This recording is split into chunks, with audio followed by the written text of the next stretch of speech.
Welcome to the Balls Not Court podcast. Cortez Paul is here. You got Kevin Carter on my right-hand side. Hi-yo. You got John Orr over the mic here. John, how you doing? Hello. As he's singing. Da-da. Doom, doom, doom, doom, doom. Oh, sorry. This is John's first episode of the new year. Welcome to the show, John. How you doing, sir? I'm good. Thank you for having me on. New Year's. Remember the award show? Oh, yeah, it is. By the way, I didn't know if you noticed, John, but if you ever to go ahead and play back the award show, I add some sound effects to it. I haven't done it yet. What sound effects did you add? Random clapping everywhere. Random clapping. Booing. Some booing. So it was like you was at an award show. And then I add the Oscars music to the beginning of it. So Oh, jeez. so one's like you and Kevin was like doing the music. We're singing and there's music in the background. There's music in the background. So No, you have to check it out. It's pretty funny. And then when y'all talked about the whole Cleveland rant and everything like that, I added some. There's a bunch of cheers, even though you can't hear them over Cortez laughing. So there's a bunch of cheers. So it's pretty much like we're at an award show. So anyways, welcome, John. Kevin, how you doing, sir? Happy Good. Saturday. Good. Good. Cold. Cold. Cold. Yeah, so how's weather up there, John? I know you Cold. It was in the teens earlier in the week. Oh, as you heard or probably saw on Facebook from a bunch of us down here. it snowed. We got snow, some snow flurries down here in Jacksonville. So that was pretty cool to see. Not gonna lie on that one. All right, so let's go ahead and hop into the national championship game. We got the Ohio State Buckeyes versus the Oregon Ducks. Quack, quack, quack. Quack, quack, quack, quack, quack. And some news actually came up recently. Darren Carrington was ruled ineligible, being reported that he failed an NCAA sanctioned drug test, positive for marijuana. Ain't it legal I'm in sorry, there? I didn't hear the first name. Who was it? Darren Carrington, The receiver. wide receiver for them. The one that broke the big long touchdown pass against Florida State. The one where they faked the swing pass and then threw it. Darren Carrington. Yes. I wonder if he's related to Darren Carrington from the San Diego Chargers. I don't think so. But anyways, he came That's, back. that's huge news. That is huge. He got pretty much he's not going to be able to play in the game. This is a guy pretty much during the season is that Mariota to him is second team in the ranks at 75.3 completion percentage. Yards per attempt is 14.1. His team ranked 1. Average air yards is 12.2. And 20-yard plays is 13. So this is a connection that Mariota has with this guy. So now this comes up here. I want to talk to you about both of you, because obviously we know Oregon is definitely one of these offensive-minded teams. What does this loss mean to their, well, mainly Mariota, but the offense of Oregon in general? So. And good teams like this, the difference between good teams and great teams is good teams, an injury like this would take somebody down. I'll reference back to the last time Ohio State, or not the last time, one of the last times Ohio State was there, them losing Ted Ginn early in that game against Florida was obviously not good. Obviously, it was a devastating blow to the team. This determines a good team from a great team. A great team, somebody else will step up, and they won't miss a beat. As for Mariota's productivity, it's going to be a test. He's got to learn that you can't be relying on one receiver. Oregon's offense is obviously not designed where it's just them two, not Mariota and Carrington. So as for Mariota, it's going to see what else he can do. He showed he's a Heisman Trophy winner. Supposed to be the best player in college football. This is the time to prove it. Yeah, I think they'll work around it, use a little more of the running game, and teams like John said, the really good teams always find a different way of doing something, scheming a little different, and the way they run off plays and everything like that, they'll just slide another play into there or use another receiver or just do something a little different. So, plus, if you got the best player in college football, utilize him a little more. There you go. Well, they're already down freshman receiver Devon Allen. Tight end Farrell Brown has always been sidelined with several games with a leg injury. So the Ducks had 8 different starting lineups in their first 14 games. So that tells you they're usually able to plug and play. So, but looking at some of the numbers here, look at some of these numbers here that they have. So Oregon has the ball pretty darn well, 552 9 passing yards a game against Ohio State, 509. So this is some team that's going to provide some magic in the air. Ohio State threw the ball for 509 yards a game? Yeah. Or is this overall? This is overall total. This is yardage. Yeah. Just overall yardage. Overall. Because I was about to say, there's no way Ohio State threw for that overall. much. Yeah, because they pound a rock on you. Yeah. It's just like we talked about the other day. They're what Florida used to be with Tebow and everything. They're almost the same exact kind of team that when Tebow was running the Florida offense under Urban.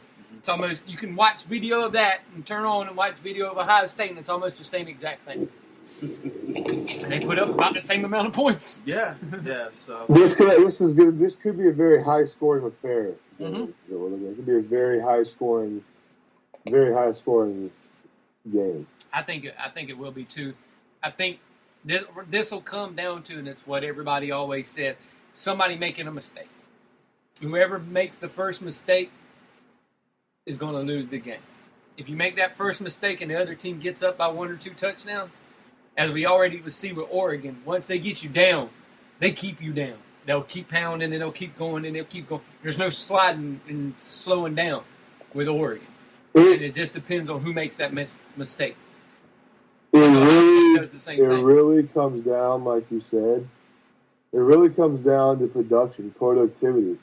Cardell Jones is going to be in the spotlight. He's came out. He's beat 2 good teams in Wisconsin and in Alabama. Alabama, he's stunned. Yep. Alabama's proven throughout time Nick Saban has a hard time with big quarterbacks. Thing is, though, mistakes. Mistakes like Jameis Winston proved, mistakes will kill you against Oregon. Mm-hmm. The way you beat, and the pressure lies on Ohio State's defense. It's obvious. It knows that we know Oregon can put points up. They put points up all season long. You got to keep Mariota off the field. They got to get off the field on third downs, and Ohio State has to slow the ball down and put time-consuming drives together. If they do that, they have a good chance of beating Oregon. But if they get into a shootout with Oregon, I think if they get into a shootout, you're going to start seeing problems. Because the last thing you want is Cardell Jones to be forced to throw the ball. Yeah, I'm looking at this here. You're looking at Oregon. As far as the football ranking as their defense, they're 83rd. Yeah. So and Ohio State's probably a little better just based on who they play. Yeah, they're ranked 17. Yeah, and you got to look at who they played as well. You got to take all things. And Oregon's not known to be a defensive juggernaut. Mm-hmm. They're known to, we'll blow you out. But they didn't really they gave up, 41, 31, 31, 30. Yeah. Is really their big games and giving up points. But they're not known for defense. They're known to take advantage when they get their chance to take advantage on defense and then going out. And the good thing about the Ohio State quarterback, everybody's like, he's third string, he's this, he's that. He's been there every year. Urban's been there.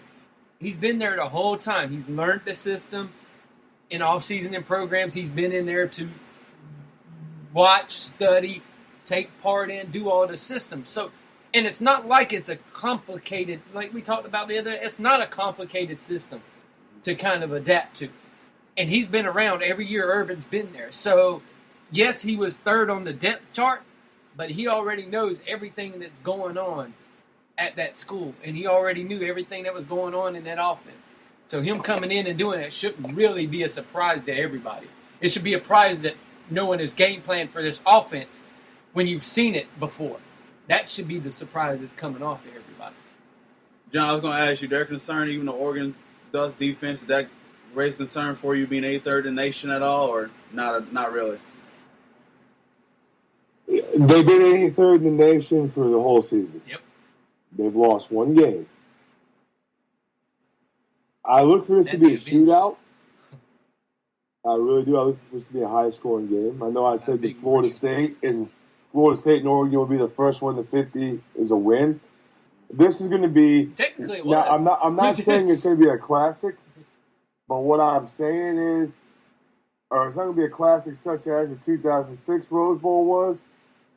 between Texas and USC, but it's going to be you're looking at a 45-40 game. It's going to be a shootout because neither defense is really known to stop people. It's going to come down to how well Urban Meyer has his boys prepared to play against that fast-paced tempo Oregon offense. Yeah. All right, we all think about the head coach here because we're looking at Urban Meyer, who's a well-established coach.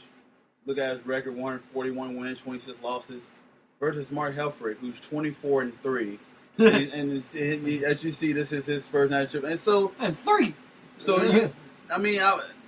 is this a big deal that coaching will play a part in this, or? I mean, Urban is the ultimate.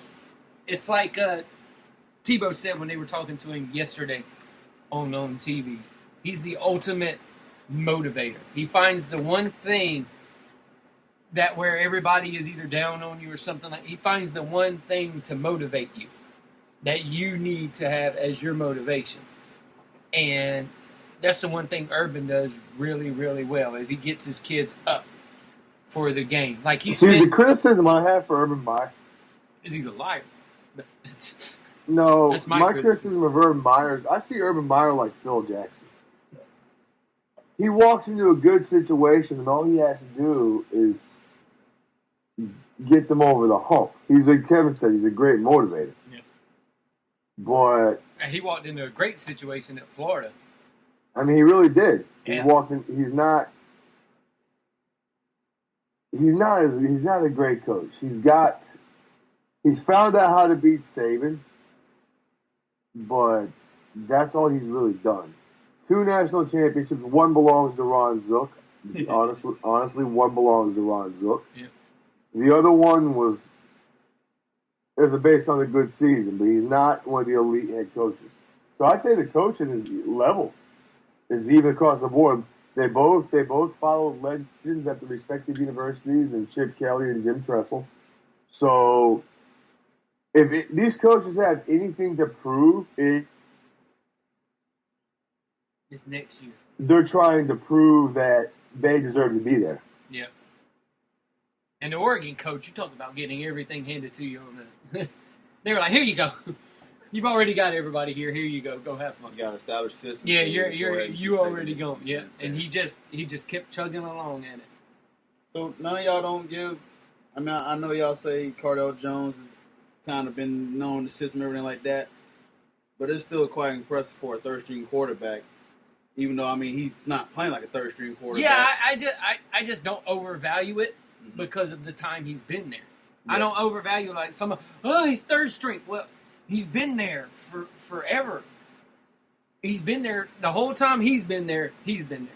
Mm-hmm. So it's one of those things to where it's not like he came in and had to learn a completely different system and everything like that. He's been there from the beginning. So he was able to get all this in his head. And it's not a hard system. Well, here's the thing that drives me crazy. Third-string quarterback. They make a big deal because of the third-string quarterback. What irritates me is it's not like he was a free agent they signed on a Wednesday. Exactly. And put him on the field on a Saturday to play. Exactly. Third-string quarterback means you're in the quarterback meetings. You're in the offensive meetings. For 3 years. You might not be taking the reps at center or the reps under center, but you're there. You know the offense. You know the system. It's not like they pulled you off the street. He's been there for 3 years. Yeah, but I mean, I hear you. It's just impressive that they go from Braxton Miller to J.T. Barrett, now to Cardell Jones, and they all just are just well prepared. Give them credit, Some of this has got to be on the player themselves too to be this freaking prepared, and they're very prepared, and hence why they're in this situation now. Yeah, but the bad part is